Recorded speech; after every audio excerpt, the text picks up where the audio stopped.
ಮಾಜಿ ಮಸಾಲ. ಎಂತ ಅಡಿಗೆಯ ರುಚಿಯಾಗೋ ರಹಸ್ಯವು 20 ರೂಪಾಯಿ.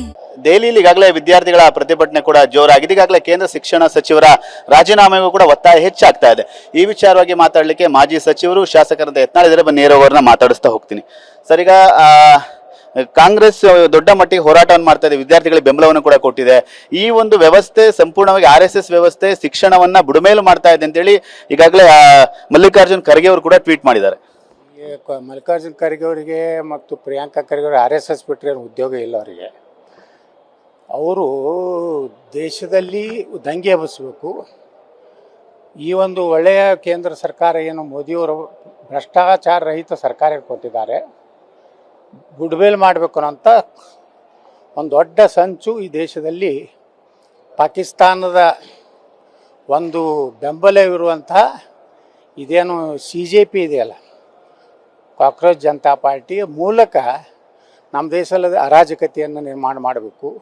ಮಾತಿಗೆ ಹೇಳ್ತಾರೆ ಅವರೆಲ್ಲ, ಕಾಂಗ್ರೆಸ್ನವರು, ಮುಲಾಯಂ ಸಿಂಗ್ ಯಾದವ್ನ ಪಕ್ಷದ ಅಖಿಲೇಶ್ ಯಾದವ್, ನಾವು ನೇಪಾಳದ ಹಂಗೆ ದಂಗೆ ಎಬ್ಬಿಸ್ತೀವಿ, ಪಾಕಿಸ್ತಾನದಂಗೆ. ಅಂದರೆ ಕಾಂಗ್ರೆಸ್ಸಿಗೆ ಏನಾಗಿಬಿಟ್ಟಿದೆ, 15 ವರ್ಷ ಆಯಿತು ಅಧಿಕಾರದಿಂದ ವಂಚಿತ ಆಗಿದೆ.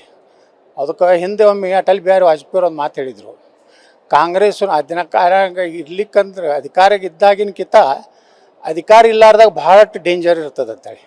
ಇವತ್ತು ಕಾಂಗ್ರೆಸ್ಸಿನ ನಡವಳಿಕೆ ನೋಡಿದ್ರೆ ಒಬ್ಬ ರಾಹುಲ್ ಗಾಂಧಿ ಪಾಕಿಸ್ತಾನದ ಚೀನಾದ ಏಜೆಂಟ್ ಆಗಿ ಯಾವ ರೀತಿ ಒಬ್ಬ ವಿರೋಧ ಪಕ್ಷ ನಾಯಕರಿರ್ಬೇಕು ಅನ್ನೋಂಥ ಆ ಗೌರವನೂ ಇಲ್ಲ.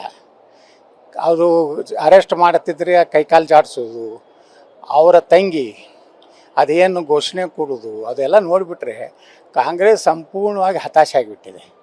ಇದರಿಂದ ದೇಶದಲ್ಲಿ ಅರಾಜಕತೆ ಸಲುವಾಗಿ ಈ ಎಲ್ಲ ದೇಶದ್ರೋಹಿ ಮುಸ್ಲಿಂ ಪರ ಇರುವಂಥ ಪಕ್ಷಗಳು ಈ ಒಂದು ದಂಗೆ ಎಬ್ಬಿಸುವಂಥ ಒಂದು ಹೋರಾಟ ಮಾಡ್ತಾ ಇದೆ. ಅದರಲ್ಲಿ ಯಾರೂ ಯುವಕರಿಲ್ಲ.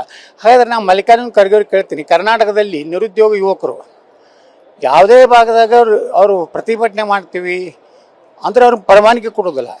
ಅವ್ರದರ ಅಧ್ಯಕ್ಷನ ವಿದ್ಯಾರ್ಥಿ ಸಂಘಟನೆ ಏನು ನಿರುದ್ಯೋಗ ಯುವಕರ ಸಂಘಟನೆಯ ಅಧ್ಯಕ್ಷನ ಅರೆಸ್ಟ್ ಮಾಡ್ತಾರೆ. ಹಾಗಾದ್ರೆ ಇಲ್ಲೊಂದು ಕಾನೂನು ಅಲ್ಲೊಂದು ಕಾನೂನು. ಇಲ್ಲೂ ಎಷ್ಟು ಪೇಪರ್ ಲೀಕ್ ಆಗಿವೆ. ಹಿಂದೆ ಸಾಕಷ್ಟು ಸಲ ಈ ರಾಜ್ಯದಲ್ಲಿ ಪೇಪರ್ ಲೀಕ್ ಆಗಿವೆ. ಹಾಗಾದ್ರೆ ಹುಡುಗರು ಎಷ್ಟು ಜನ ಅದಾರ ಅದರಲ್ಲಿ? ಹುಡುಗರು ನಿಜವಾದಂಥ ಹುಡುಗರು ಮೆರಿಟ್ ಇರೋರು, ನಿಜವಾಗಿ ಅದು ನೀಟ್ನಲ್ಲಿ ಬರೆದಂಥವ್ರು ಯಾರೂ ಇಲ್ಲ ಅದರೊಳಗೆ. ಇವೆಲ್ಲ ಕಿಟ್ಲೆಗಳು ಕೂಡಿ ಇಡೀ ದೇಶದಲ್ಲಿ ಬೆಂಕಿ ಹಚ್ಚು ಕೆಲಸ ಮಾಡ್ತಾ ಇದ್ದಾರೆ.